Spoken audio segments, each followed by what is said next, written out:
It's Tuesday, June 17th. This is CTV at 6. Here's what's making news tonight. The jury deliberates after closing arguments in the Pat Stay murder trial. Police issue new crypto scam warnings after a Maritimer is bilked out of a fortune.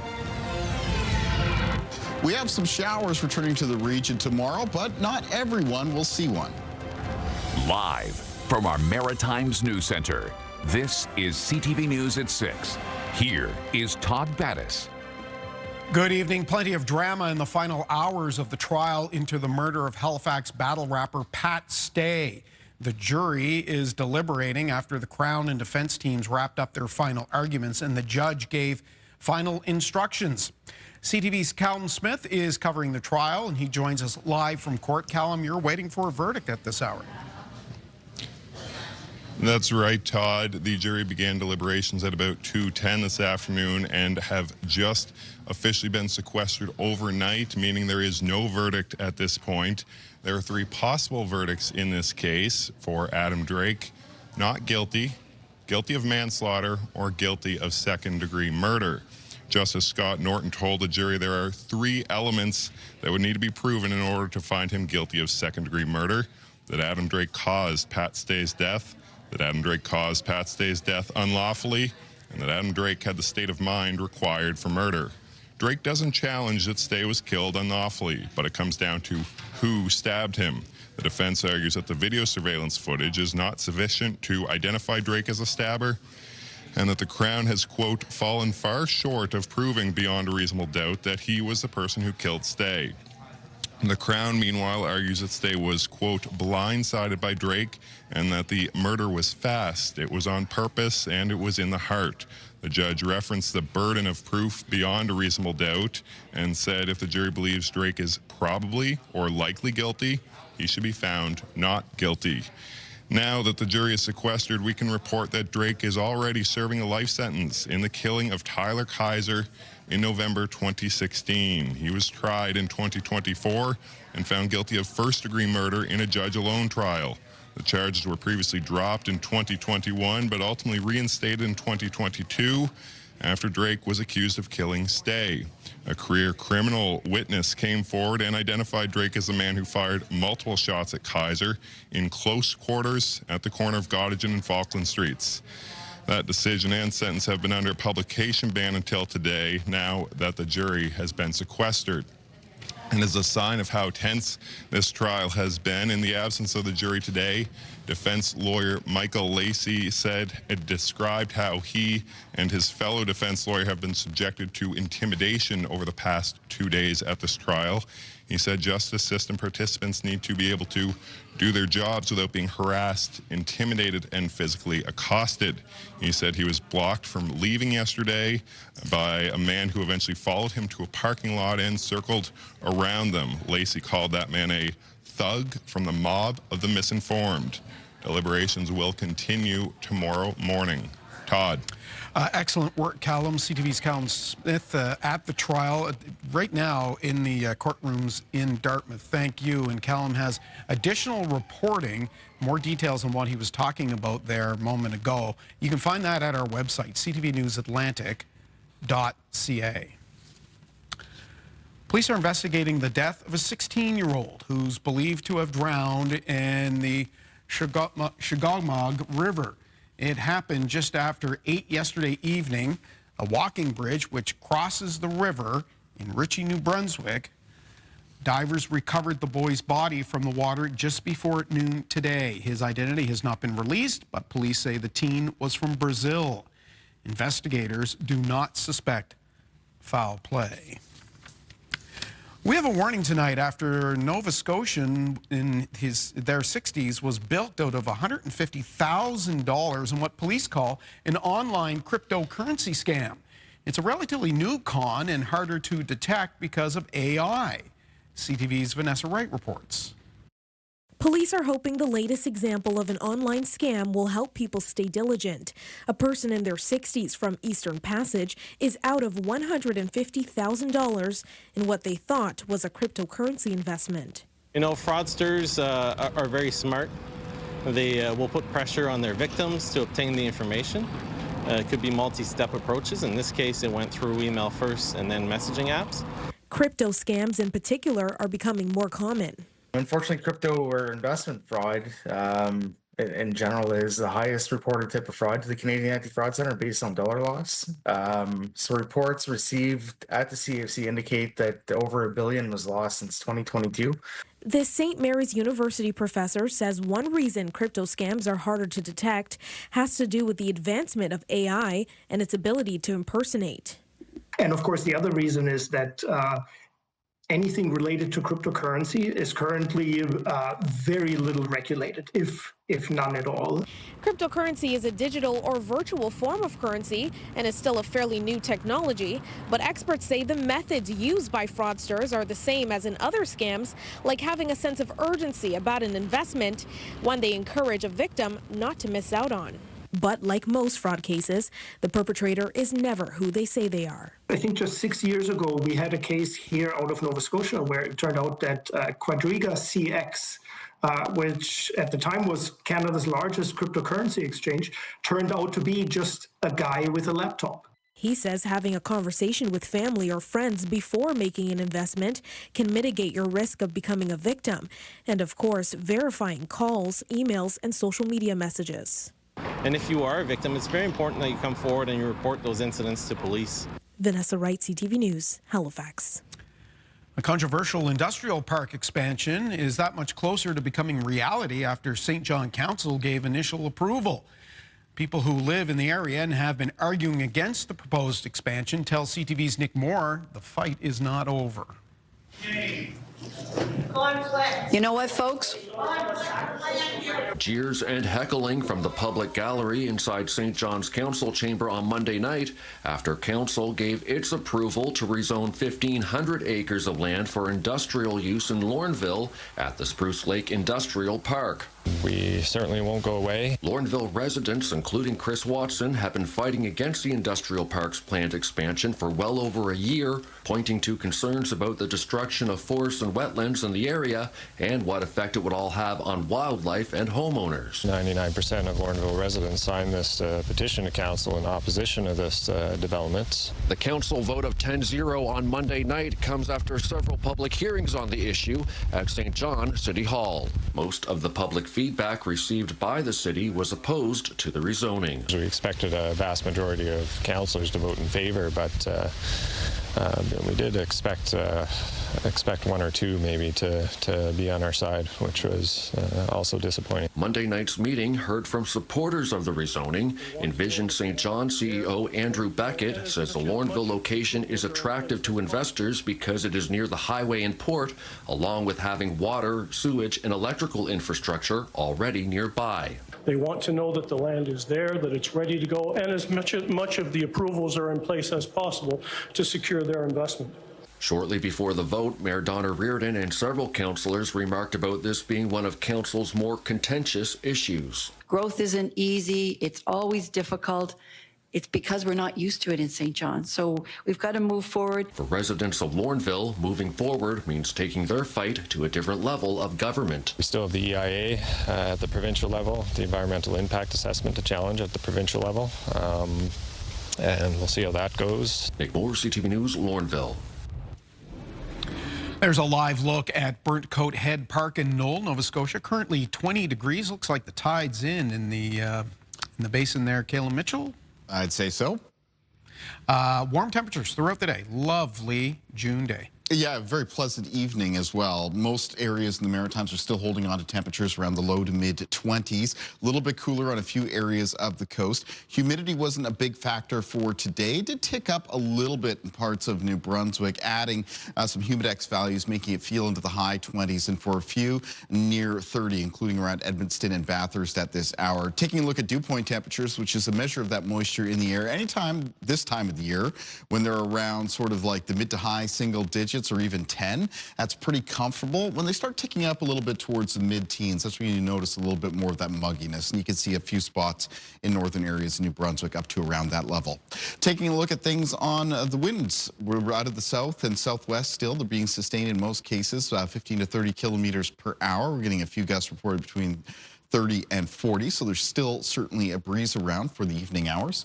Cloud cover is going to be increasing as we move through tonight. It'll be high and broken at first, but gets thicker and lower as we head into the start of the day for tomorrow. And that cloud cover is ahead of some showers in the forecast for Wednesday. The highest chance of showers will be in the province of New Brunswick, as well as southwestern areas of Nova Scotia throughout the day, but I'll be talking more about that and the extended forecast, of course, when I'm back a little bit later on, Todd. All right, we'll see you in about 17 minutes or so.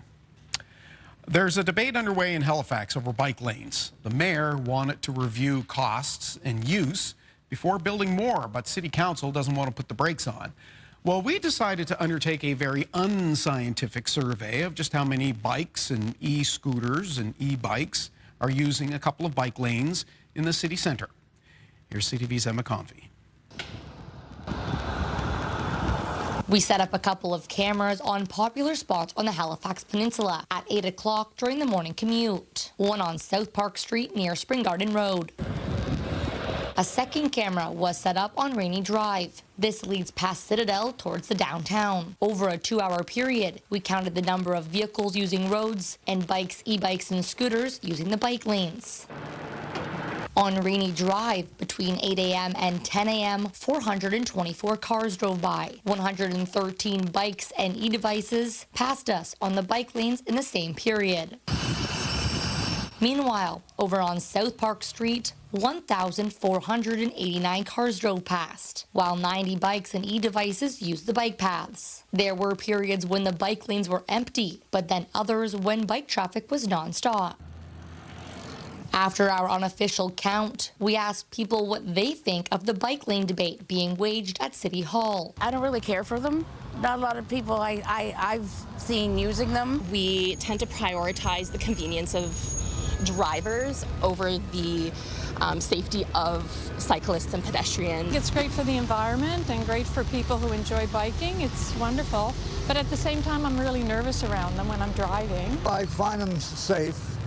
According as long as the people understand where they belong in the cars and where we belong on the bike. Last week, Mayor Andy Fillmore tried to pause any new construction of bike lanes in favor of a feasibility study. He says too much money is being spent and congestion isn't getting any better. Councillor Sam Austin disagrees. We're at 500,000 people here. The city's growing rapidly. We are an old city with limited road space. We cannot accommodate everybody driving in a car. But as our very unscientific survey shows, giving up the car for commuters is a long way down the road. Emma Convey, CTV News, Halifax. A Moncton homeless shelter is in the process of phasing out offering meals and other services to people who are not staying at the facility. As CTV's Derek Haggett explains, the need and the cost have simply become too much. It's lunchtime at the Harvest House Community Center and Shelter in downtown Moncton. Staff have made dozens of sandwiches for clients, but for people who aren't staying there, it's not going to last. And that's where we get our meals. The meals here are pretty good. Very delicious meals here, but losing it all. By early July, the organization will stop providing meals and services like laundry and showers to non-residents of the shelter. Because the need is so great now in the community, we can't afford as an organization to feed the community as a whole. We're serving 700 meals a day, 365 days a year. The shelter's 60 residents, plus those in addiction recovery programs, will continue to receive meals, but not the working poor, seniors, or newcomers. Those are the folks that we're no longer going to be able to serve. That's bad news for David Messenger and his partner, who fled the wildfires in southern Manitoba to come to Moncton to get back on their feet and start a new life. 3 meals a day at Harvest House, and they've been letting us use the showers. Otherwise, where are you going to go to get cleaned and stuff? Baker wants to be clear. Provincial funding hasn't been reduced, but his request for additional assistance was turned down.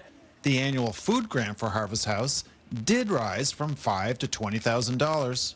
But when our costs are $38,000 a month to feed the community at whole, at large, it just wasn't enough to meet the needs. Baker did say anyone in dire straits who does come for a meal won't be turned away. Derek Haggett, CTV News, Moncton. Get the Maritime's top stories, breaking news alerts, and watch live. Download the CTV News app. There's still a lot of confusion and concern about the Nova Scotia Power ransomware attack. The utility is in communities explaining what happened. As CTV's Ryan McDonald tells us, a packed room in one Cape Breton town shows just how worried customers still are. People were lined up out the door of the New Waterford Fire Hall today, many of them with letters in hand telling them they have been impacted by Nova Scotia Power's recent security breach. Ridiculous. Well, like I said, they're trying something for us, but maybe they could have did it a little bit different. NSP was hosting one of a series of in-person sessions in communities across Nova Scotia to help people sign up for additional protection as part of a response to what happened. For any customer who did receive a letter, we are offering 2 years of credit monitoring through TransUnion's service My True Identity. You can sign up at mytrueidentity.ca using the code that is in the letter. A lot of the people who showed up today in New Waterford were seniors, some of whom said they don't often use internet or email. NSP said part of the goal of these in-person sessions is to try and help people figure out other ways to access the credit monitoring and to better protect themselves. Getting a copy of your credit report, you can do that through both TransUnion and Equifax, the two major credit reporting agencies in Canada. And there are also options where you can place an alert on your credit file through those organizations. Lineup was too long, so I'm going to try it at home. Some people left frustrated before getting any help. Others said they were confused by what they were told. Nova Scotia Power says more opportunities like this one will take place elsewhere in the province the rest of the week and in the near future. We are very sorry that this did happen. We know that it has caused concerns for our customers. We feel that the most important thing people can do right now is protect themselves. That there's more security, that's what they're promising us. Today's session in New Waterford was set to wrap up at 8. Ryan McDonald, CTV News, New Waterford. St. John Energy has announced the province's largest solar farm is coming to the port city, and it will be built and owned and operated by First Nations and energy developers, with all the power generated going into local homes and businesses. CTV's Avery McRae got a look. St. John is getting into the solar game, and they are doing so with the province's soon-to-be largest solar farm. The solar panels will be bifacial, which means when there is snow on the ground, there will be a reflection off of the snow that will also contribute to the production of electricity. And the framing that the solar panels are mounted on is single-axis tilting, which means it will follow the sun. The solar farm going off Old Black River Road will be built, owned, and operated by Topic First Nation and energy developer Universal Craft Renewables. The power produced will go to St. John Energy and be able to light up 1,200 homes. Ultimately, the utility and the ratepayer, will benefit. It will help us to ensure that we can continue to offer the most affordable electricity rates in the region. The project marks Craft Renewables' first venture in New Brunswick and first partnership with Indigenous groups on a project of this scale. It's a different lens on how they look at the community. They're helping out with the environmental aspects. They have a lot of pride in the area that they're developing in. They care about how the project integrates the community as a whole, and that really aligns with our core values as a company. It's the latest renewable energy project Topic First Nation has partnered with, which also includes the Birch Hill Wind Project on the city's west side. The money generated will help the majority owners fund programs in their communities. First Nation communities are funded from federal dollars, and it's never enough. Food bank not funded, so we got to find ways to fund that. Upkeep of elders' homes and housing. No funding for that, so we got to find ways to service that need for our community. All parties hinted at the possibility for future expansion of the solar farm, depending on its success. Todd, we are still a few years away from seeing the panels collect power. Construction on the project is not expected to begin until spring of next year, with the site expected to be operational in summer of 2027. Todd? Avery is in St. John this evening. All right, we'll step aside for a break. First one of the evening, mild with increasing cloudiness tonight. Galen returns with the full forecast. But next, businesses have prepared for tariffs. They didn't prepare for taxes. Charging us HST on top of the tariffs. A maritime company cannot believe it's being taxed on the tariffs. We'll have the details next. The trade war is costing some businesses more than they thought it would. Take the operator of a sheet metal operation in Halifax. He's noticed he's been paying the harmonized sales tax on material after the tariff has been added. CTV's Jonathan McGuinness has the story. After a closer look at a recent invoice, Brian Carver saw something he wasn't expecting. Charging us HST on top of the tariffs. Carver runs Nova Sheet Metal. They fabricate ductwork for ventilation units for homes and apartment buildings. He buys his material from suppliers in Quebec and Ontario who have imported it from the U.S. And they have paid a tariff on that, which is then passed down to Carver, and that is affecting his bottom line. Since the tariff war began, Carver has seen about a 10% drop in business. He says contractors and builders are putting projects on hold for now. Those that are ongoing are costing him money. On top of all the tariffs and shipping, we're being charged HST on top of the tariffs, which is driving it up another 14%. I think the government should give us a break, like not tax the tariffs. This invoice shows Carver paid $362 in tariffs and $429 in HST, totaling almost $800. Politicians, they got to get together here and understand that when tariffs increase prices, well, then sales taxes are going to take more money from either businesses or consumers. So I think what we have to see from all levels of government is further tax relief. When asked about the provincial portion of the HST, a spokesperson for the Department of Finance and Treasury Board says in part, GST and HST applies to most imported goods and is calculated on the duty paid value, including the purchase price and any applicable duties for the purchaser or importer. The United States and Canada have both had tariffs on steel and aluminum since mid-March. And Todd, the bottom line for Brian Carver is that businesses need a break, and that might come with Prime Minister Mark Carney and President Donald Trump agreeing to have some type of economic deal in place on tariffs within the next 30 days.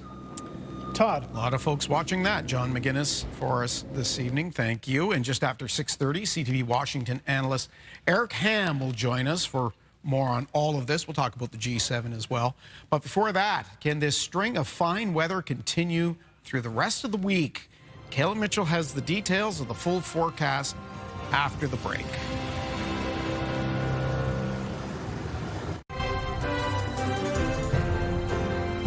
Downtown Charlottetown right now is 21 degrees at 28 minutes after 6 o'clock. As we bring in Kayla Mitchell, we're getting word of an entangled juvenile North Atlantic right whale that's spotted in the Gulf of St. Lawrence near Morel, PEI, and efforts are being made to free that mammal. It's unfortunate news, and it shows that they are back up in our region once again as the waters warm somewhat. Yeah, concerning, of course, Gulf of St. Lawrence ocean conditions right now. There is a strong wind warning in effect. They're expected to get into a southerly wind that's going to be up around 20 knots.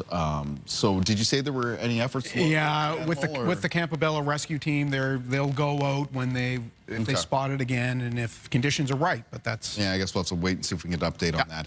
Let's take a look at weather conditions across the country, and we'll begin out west. We've got 19 degrees in Vancouver right now. Sunshine at Prince George sitting at 23 and Fort St. John sitting at 21.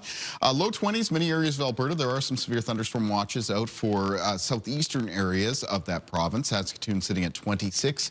24 at Winnipeg. Moving off towards the east, it's hotter again in southwestern Ontario. Winds are up to around 28 degrees, plenty warm around Toronto, Ottawa, Montreal at 27. Fredericton sunshine this hour, 22, 19 in Halifax, 22 at Charlottetown, and 16 degrees currently in St. John's. Taking a look at our forecast timeline for cloud cover and precipitation. Low chance of some showers in northern areas of New Brunswick as we move through this evening and tonight. Otherwise, for the region, it'll be increasing cloudiness with some patchy drizzle and fog developing, except for some scattered showers setting up by the start of the day tomorrow around areas of New Brunswick as well as in the southwest and Nova Scotia. It will be those two parts of the Maritimes, New Brunswick and the southwest of Nova Scotia, that will have the highest chance of showers throughout the day for tomorrow, but there is a lower chance, say 30 or 40% chance for Prince Edward Island and eastern areas of Nova Scotia. Maybe something spotty could drift throughout the day. Wednesday afternoon into Wednesday evening, with some developing showers in the north of New Brunswick, there will be a risk of some thunderstorms with those. And there'll be a few more showers, some patchy drizzle around the Maritimes as we move through Wednesday night into Thursday. Again, this is mostly showery weather, so the overall rainfall amounts within aren't expected to add up to become very high in most cases. In a lot of cases, kind of just like 2 to 5 millimeters or even trace amounts of rain. In the event of a thunderstorm up around the northwest of New Brunswick, very locally, there could be some rainfall totals between 10 and 20 millimeters. That wouldn't be widespread, though. Taking a look at winds in the forecast for tomorrow, they're mostly going to be out of the south. They'll be around the strength they were today, so that's sustained 15 to 30 kilometers per hour, with occasional gusts getting up to around 40. Low temperatures in the forecast for tonight around the Maritimes will be mostly around the high single digits and low teens, except a little bit warmer for northern areas of New Brunswick there. Some of the low temperatures will be around the mid-teens tonight. Talked about that earlier, how there's been a little bit of mugginess in that part of the region. High temperatures in the forecast for tomorrow in the north of New Brunswick, mostly between 23 and 25 degrees, and we're looking at low 20s through central and southern parts of the province, except 16 to 18 degrees on the Bay of Fundy coastline. Prince Edward Island tomorrow with high temperatures of 20 to 24. In eastern areas of Nova Scotia, Cape Breton, high teens, low 20s, mostly high teens on the eastern shore, but near 22 degrees around the north shore. Northern and central areas of Nova Scotia with high temperatures 20 to 24 degrees. Parts of the Atlantic coastline closer to 18. That south wind more on shore there, and that continues down to the south shore of the province. The Annapolis Valley, though, expected to be warmer tomorrow with highs near 24. Taking a look at the 7-day outlook for New Brunswick. So spotty showers on Thursday, showers more widespread on Friday. Saturday, first full day of summer, because remember, summer solstice is late Friday night. It's a mix of sun and cloud through the weekend into the start of next week. Chance of showers next Tuesday. For Nova Scotia in the forecast, coming up on both Thursday and Friday, it's about a 40% chance of showers. Saturday, mix of sun and cloud. Same thing goes for Sunday and for Monday. Looks like temperatures will warm up through the first part of next week, even though there's a chance of showers on Tuesday. And for Prince Edward Island, we've got some isolated showers on Thursday. Showers more widespread on Friday. Low chance of showers Saturday morning. Then over to a mix of sun and cloud. Pretty nice looking weather conditions for both Sunday and Monday, Todd. All right, great. Thanks, Kalen. We'll see you later in the show. Coming up after the break, we'll talk about the G7. We'll talk about Donald Trump leaving. And we have this on the scene.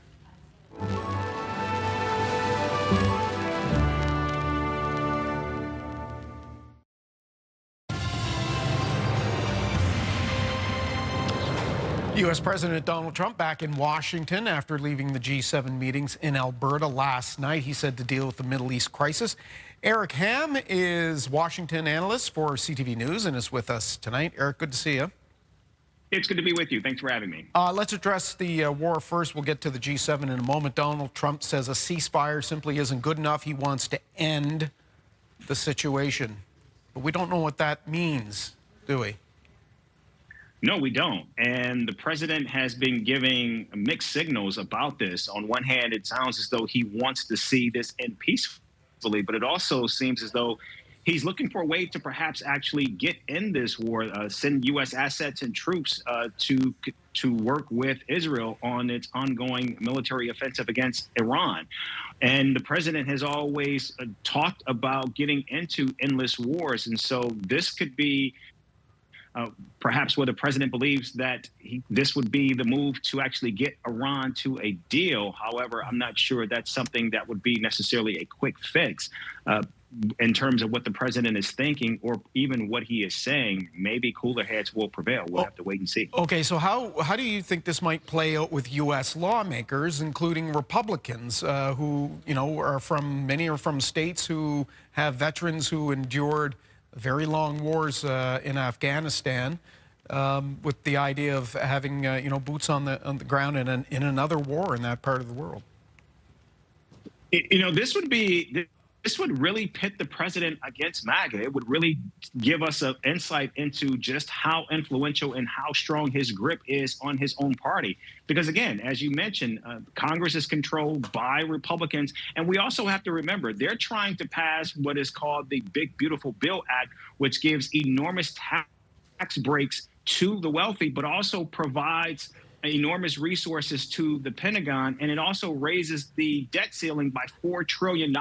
So if the United States is now looking at additional expenditures into what would be a very costly war with Iran, that would certainly be something that would push lawmakers, I think, to the brink. And it would really test if the president actually would be able to move his party to a place and to a position where they could actually support another endeavor into the Middle East. Only time will tell. And that was quite an online post he made last night, urging people in Tehran to flee. We saw long lines of vehicles in that city, then suggesting this afternoon that he knows where the supreme leader of Iran is, where he's hunkered down. It's some ominous talk, to be certain. Is it perhaps more bluster, which we hear sometimes from Donald Trump, or what's the feeling in the Beltway there? Are people nervous? You know, this is where it becomes, I think, problematic when you have a showman who is also a president, because the kind of talk that we're seeing from the president right now certainly isn't helpful in de-escalating the situation. In fact, what we're seeing from the president is, on one hand, he's using carrot and stick approach, but I'm not sure if that's actually going to work in this case. What we're seeing from the president is, on one hand, he's attempting to try to threaten and bully Iran into a deal. And then on the next hand, he's trying to use diplomacy to do the same.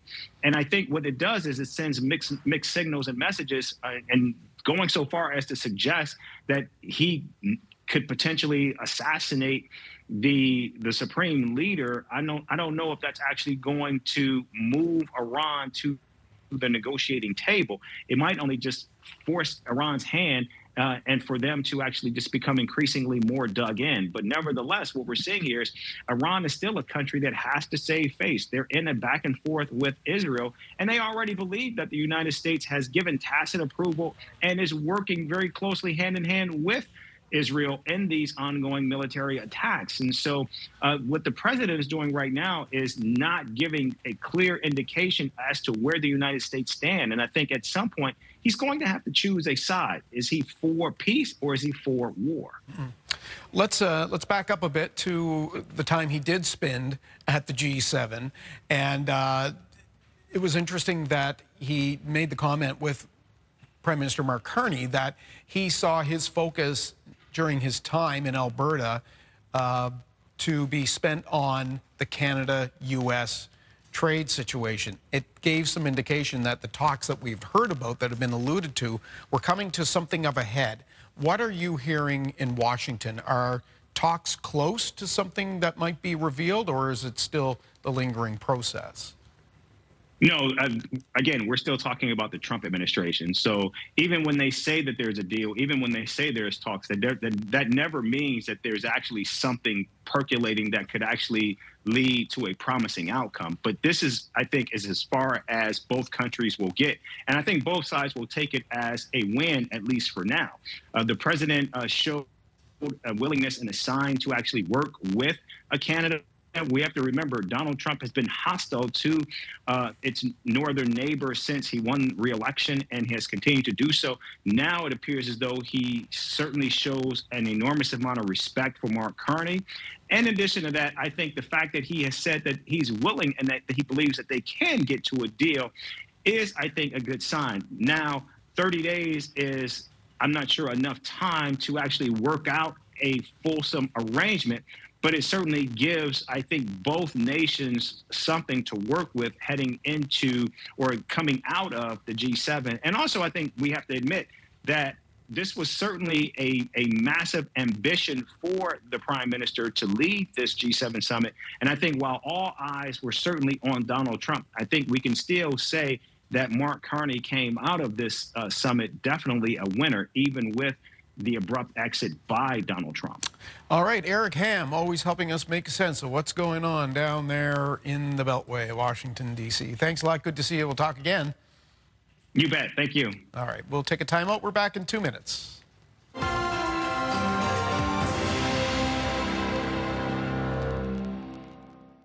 One province is reporting its highest cases of measles in 4 decades. CTV's Amanda Devison brings us the Tuesday edition of The Lifeline. Alberta is seeing its highest number of measles cases in more than 40 years. Data from the provincial government's dashboard says 53 more cases were confirmed in the province over the weekend, bringing Alberta's total to 932. Health Canada says measles were eliminated in the country in 1998 after it was ruled to no longer be endemic. A new study adds to the growing body of evidence showing how much of a role fathers play in helping children develop. The study was published in the journal JAMA Pediatrics. It found fathers' mental distress is slightly associated with subpar child development, including cognitive, social, emotional, language, and physical development. Researchers defined mental distress as depression, anxiety, or stress. The findings were especially true in the perinatal period, which spans conception to 2 years postpartum. Finally, axolotls are helping scientists get closer to understanding limb regeneration. The aquatic salamander is known for its unusual ability to regrow limbs lost to injury or amputation. In a new study published in Nature Communications, researchers have uncovered more about the complex process behind this superpower.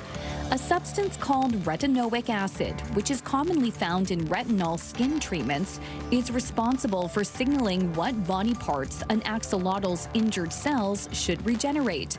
Retinoic acid is important in the development of human embryos too, telling the cells where to grow a head, hands, and feet. But for an unknown reason, most of our cells lose the ability to listen to the molecule's regenerative cues. And though regrowing entire human limbs still seems like the distant stuff of science fiction, experts say researching the signaling function of retinoic acid in axolotls could help develop new human healing methods and gene therapies. With Health and Medical News, I'm Amanda Devison for The Lifeline.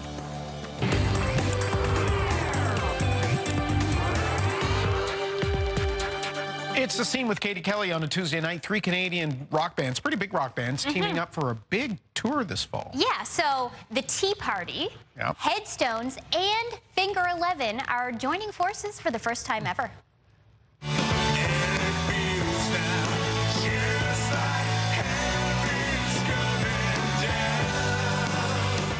The cross-country co-headlining tour kicks off November 25th in BC and rolls into Moncton December 12th and Halifax December 13th. Expect massive hits, legendary energy, and a rock lover's dream lineup. Tickets go on sale June 20th. Well, that's early to buy tickets. The Halifax Urban Folk Festival, again, this fall? Yes, it's the 16th edition, and it's shaping up to be one of the strongest yet.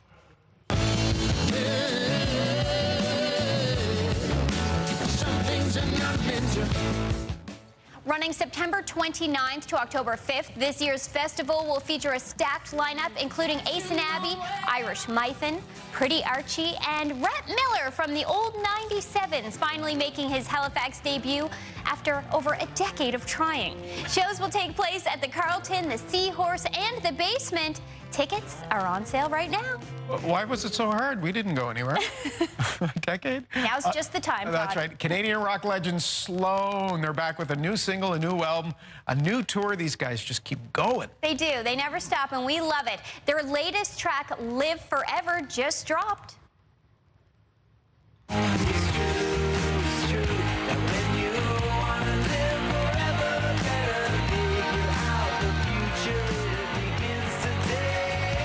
First taste of their upcoming album out September 26th. Plus, they're hitting the road with stops across Canada, including the Shore Club and Stanfest this summer, plus the Red Farm in Sydney. They'll also be in St. John in October, and they also announced just today a show in Moncton for November. They are all over the place. So if you want to see Sloan, just head to their website, get the details. Based on the bestseller. That's the name of the album. It's a great poster. They always have a good sense of fun.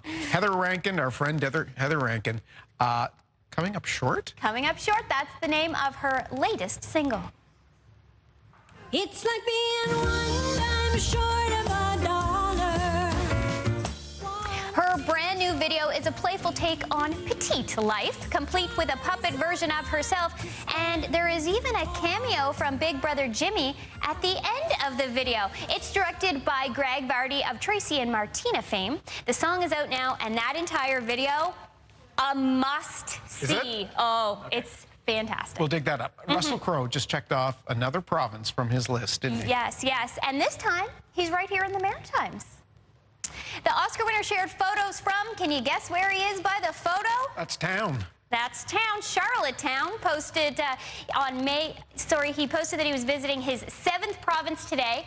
3 more and a territory or 2 to go, he says. Crowe first visited Canada in '92 and says it's still an amazing country and urges others to come look for themselves. You certainly know he spent a lot of time in Newfoundland and Labrador. Thank you, Katie. We will see you tomorrow night. We will see you a little later. Here's what's coming up on CTV.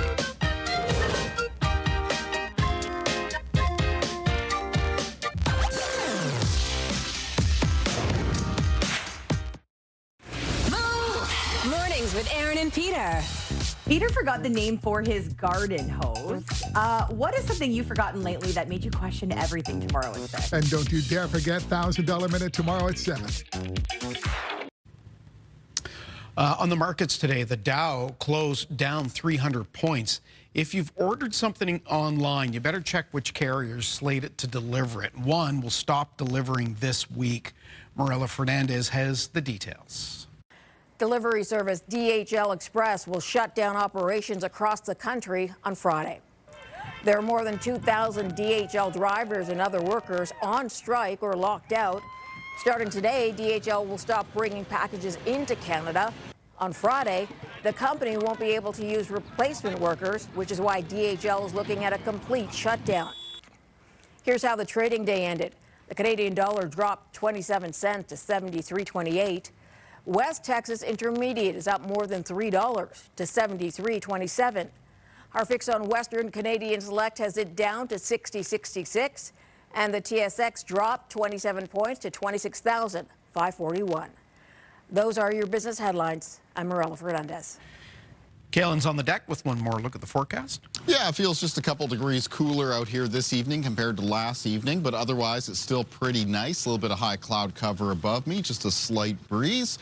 Let's take a look at a viewer picture for tonight. And yesterday we talked about a few fair weather clouds that were around the Maritimes, cumulus clouds. And we've got some of those here streaking the sky over the Halifax area last evening. This was sent in by Anne Fennedy, and I would thank Anne very much for sending in this beautiful picture.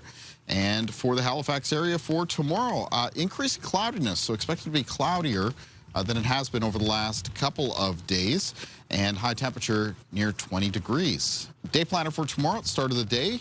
It's fairly cloudy skies across much of the Maritime, some patchy fog and drizzle, and some scattered showers in New Brunswick and southwestern areas of Nova Scotia. Throughout the day tomorrow, the chance of showers will be highest for New Brunswick and the southwest of Nova Scotia. And remember, Wednesday afternoon to Wednesday evening, showers developing in northern parts of New Brunswick will be accompanied by a risk of some thunderstorms. A lot of high temperatures tomorrow, coming up to the high teens and the low 20s. Let's find out what's coming up tomorrow on CTV Morning Live.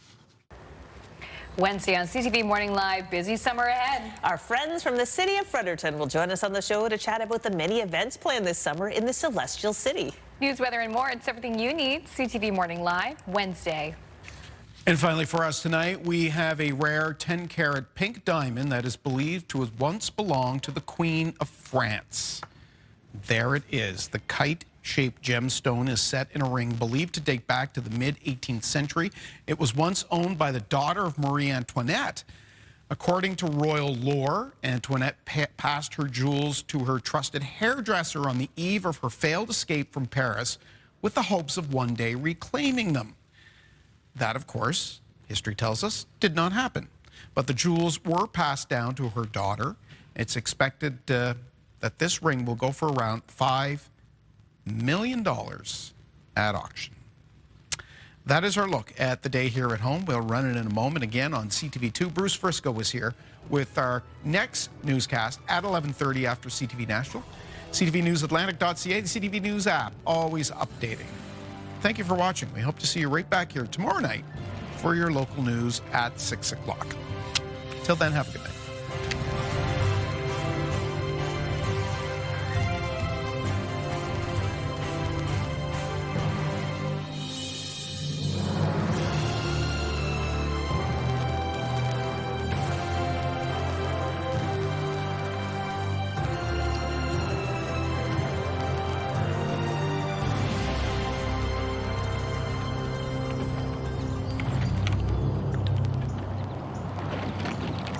CTV News, the Maritime's #1 newscast.